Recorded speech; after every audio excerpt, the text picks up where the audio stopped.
there is a group of filthy rich elites that want to rob us of everything that we own. They want to take away our rights and freedoms, put us under 24-hour surveillance. They are using our government and fellow citizens to throw us under the bus, enriching them in the process. They have been holding meetings for over 50 years, yearly, to master the coordinated effort against us. Stick around, I'm going to show you a lot of them, what they've been up to, and how to recognize them. Klaus Schwab's life by subscription is really serfdom. It's slavery.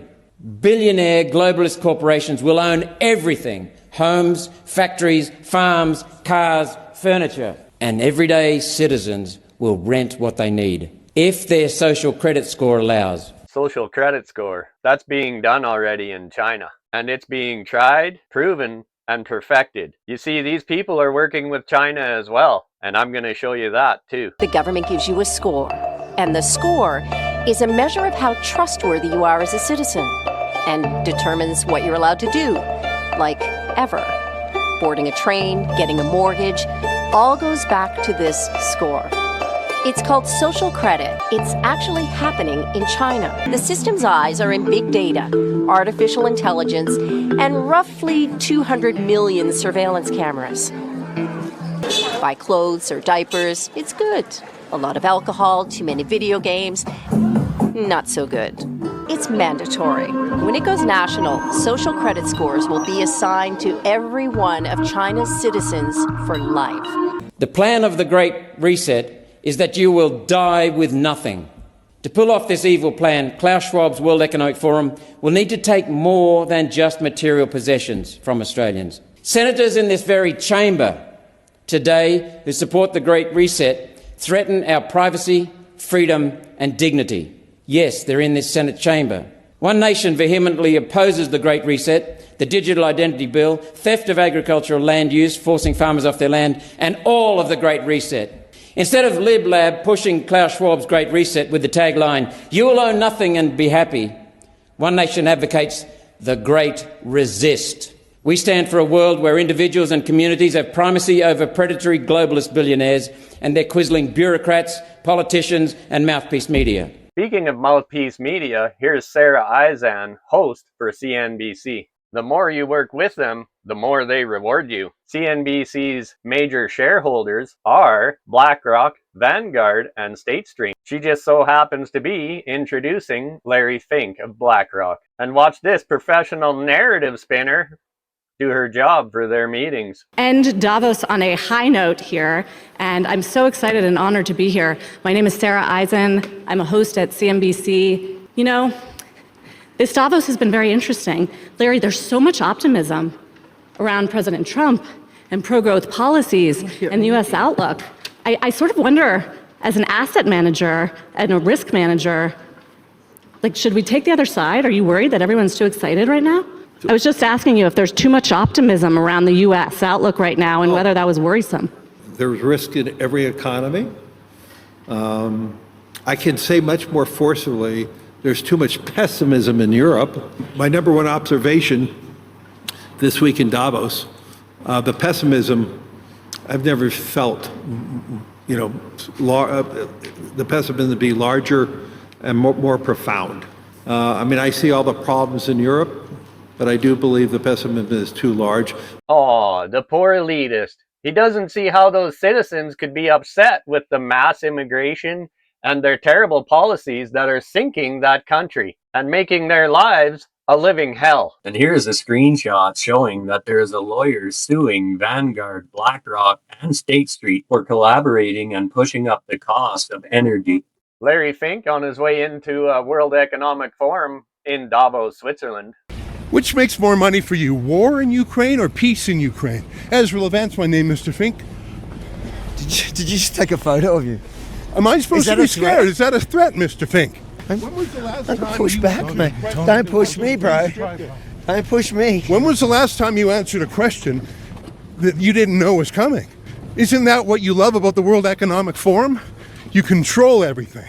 Why do you think you deserve so much power? Hey, Avi Yemeni, should I be scared now? I just want to make it clear I will not kill myself. I have no suicidal thoughts either. Mr. Fink's taking pictures of me and Abiy Yemini. I think that's meant to intimidate. It's a little weird, though. Was Biden the best thing for you? And did you fail by not being able to get another Democrat president? Which of your former directors do you want to run Canada? Mark Carney or Chrystia Freeland? Mark Carney or Chrystia Freeland? You hear that? This was before the election. And who got elected? Mark Carney. All them meetings paying off. How do you justify how does the UN climate envoy justify the massive carbon footprint here today? To set this up, this fake city for a week event. How did you get here? Did you fly? You walked? Yeah. Did you come on a private jet? Of course not. No, so how do you justify this? Look at all of this. For 1 week event, the carbon footprint is huge. Don't you think that's a bit hypocritical? Oh, drop it. No? Drop it. But the whole world is looking at this now going, you're a pack of hypocrites and you're at the top of the chain there. What would you answer people? Just give me one answer to the people. Take care, sir. But shouldn't we be flying less now? We should be taking into account the impact of our flying on the planet now. And that's pushing up the tax on flying. You push up the tax on flying, you push up the cost on transport, and that's in part what putting a price on carbon is. This is Klaus Schwab. Let's see what he has to say. Distinguished heads of state and government, Your Excellencies, dear partners and members of the World Economic Forum, welcome to all of you to the opening of the Davos Agenda Week. The world has become in many ways even more interconnected, even more interdependent, but at the same time more fractured and more polarized. Polarization has created the age of disagreement, which threatens to derail humanity. Now, we must come together to ensure that we capture the moment and move into the age of collaboration to build a better world. Bringing together key leaders from politics, business, and all aspects of society. 2021 will be the critical year to re-establish trust in our ability to shape our common future. We must accelerate the transition to a net zero, economy, Yep, net zero. That is the key word that you'll hear all of the politicians that are in on it. They use that phrase. And net zero is one of the ways that they're going to financially break us as well as spiritually break us to achieve their agenda. Look, we can't stabilize the climate unless we get to net zero. And so we're doing progress, but we're going at it slowly. Well, we're doing progress. We need to accelerate it. We want to stop coal, not just new coal, but stop use of coal by 2030.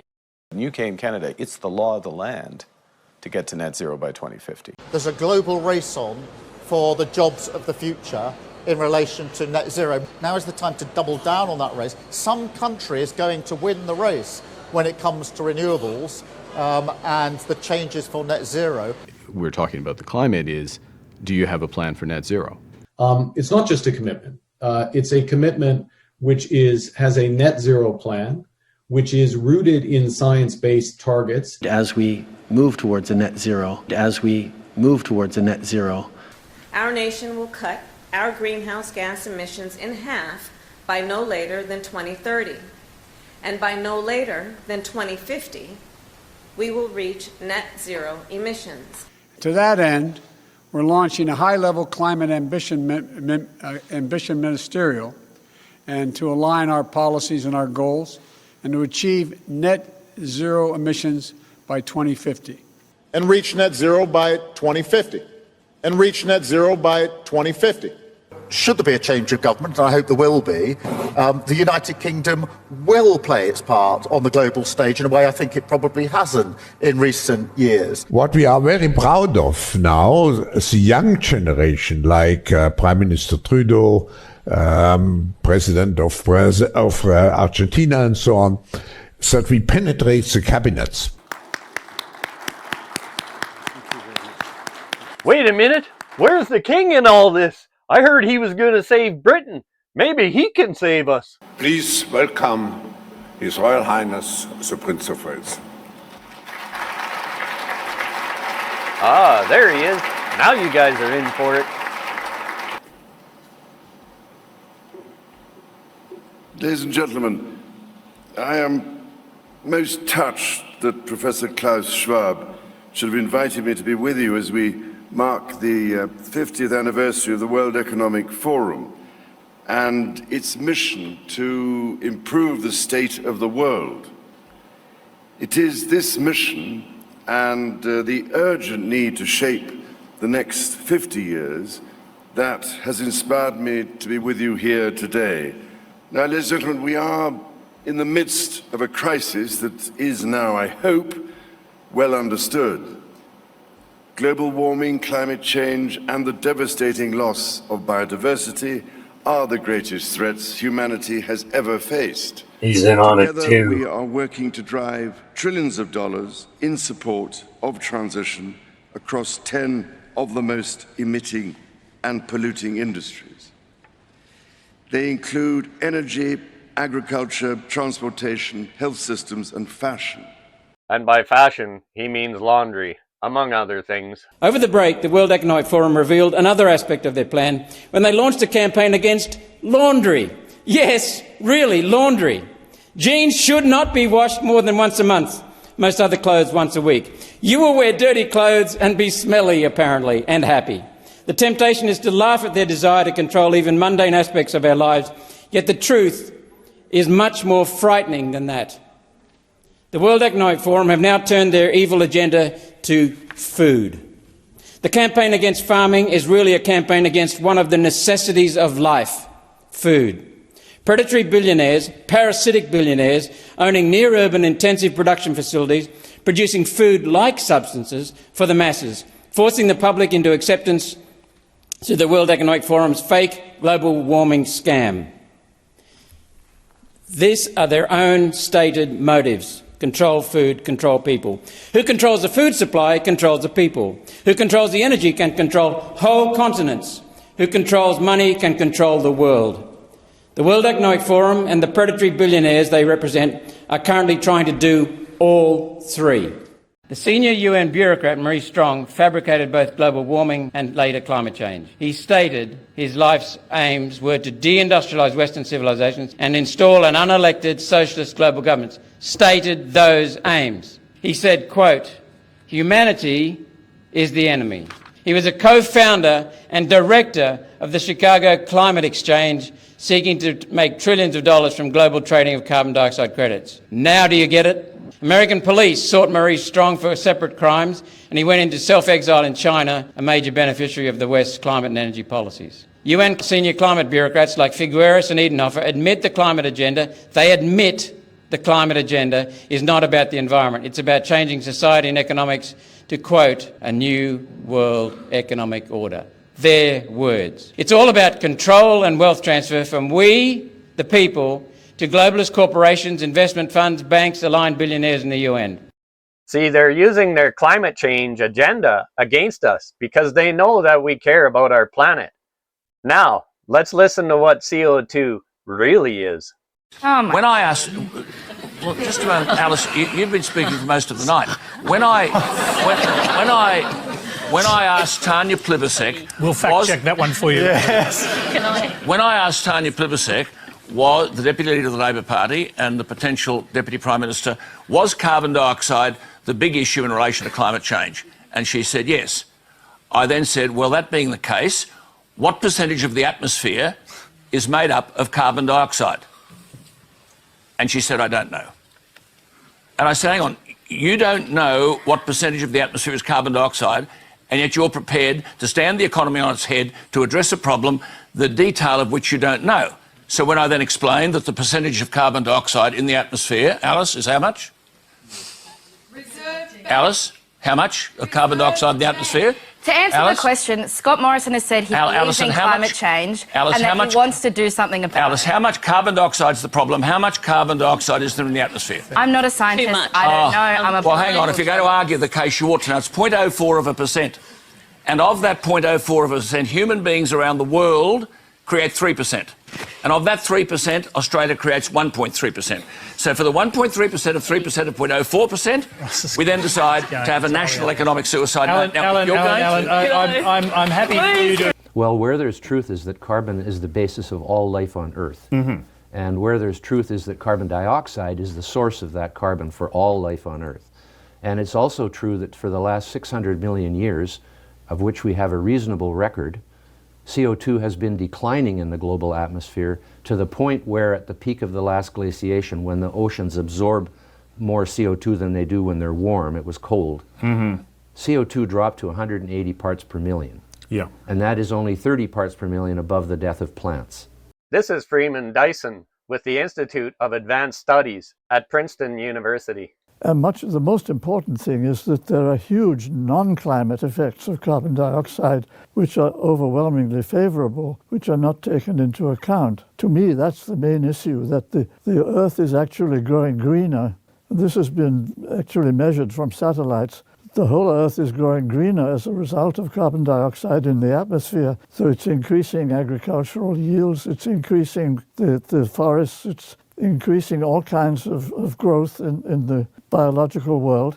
And that's more important and more certain than the effects on climate. There certainly is an enormous religion in which there are lots of true believers who think that climate change is evil and that we're going to run into big catastrophes if we don't do something drastic. And that's a sort of a belief system which exists. I don't understand it, and I don't pretend to understand their motives. The fact is that CO2 is so beneficial in other ways, it would be crazy to try to reduce it. So that this sort of mood of doom and gloom is, I would say, only particularly in the academic communities and particularly in the Western societies. I don't think it's at all universal. It happens that the media have gone along with it, but I think that the general public has a lot more common sense. Of course, I'm lucky because I'm retired. I don't have to fear losing my job. We all welcome now His Excellency Xi Jinping, President of the People's Republic of China. That's right, Xi Jinping from China. They love him. They love him so much that he doesn't have to even start net zero until 2030. We have to keep in mind that most of the stuff that we see the World Economic actually doing, we're not seeing what they're doing behind closed doors yet. So China is exempt from net zero until 2030. Then Xi Jinping is promising that he'll start to work towards net zero. And if you know anything about China, you know that they seldom ever tell the truth when it comes to what their plans are. There's new data from the Institute of Public Affairs stating that China releases as much CO2 in 12 days as all of Australia does in a year. But it's okay for China. Now you gotta think, why would that be? The only thing I can come up with, they want China strong. And they want the free countries, Western countries, weak. Why would that be? Mainly, they don't want America strong, because that's the strongest military right now on the face of the earth. And who is the runner-up? China. And they're building it fast. I wonder why that is. Trump built up the military, made America strong again. Then Biden got in, brought everything right back down, did everything they could do to weaken America. Now he's building it back up. They don't like that. And as for Canadians, the media has been hypnotizing Canadians as well to hate Trump. You gotta wonder why that is. And Carney and the Liberals are so pro-China. As Canadians, we gotta remember that America is our big brother, and that military protects us too. If America goes down, we're all done. There will be no more freedom. But I propose that we pull our heads out of the sand and bring our fellow neighbors with us.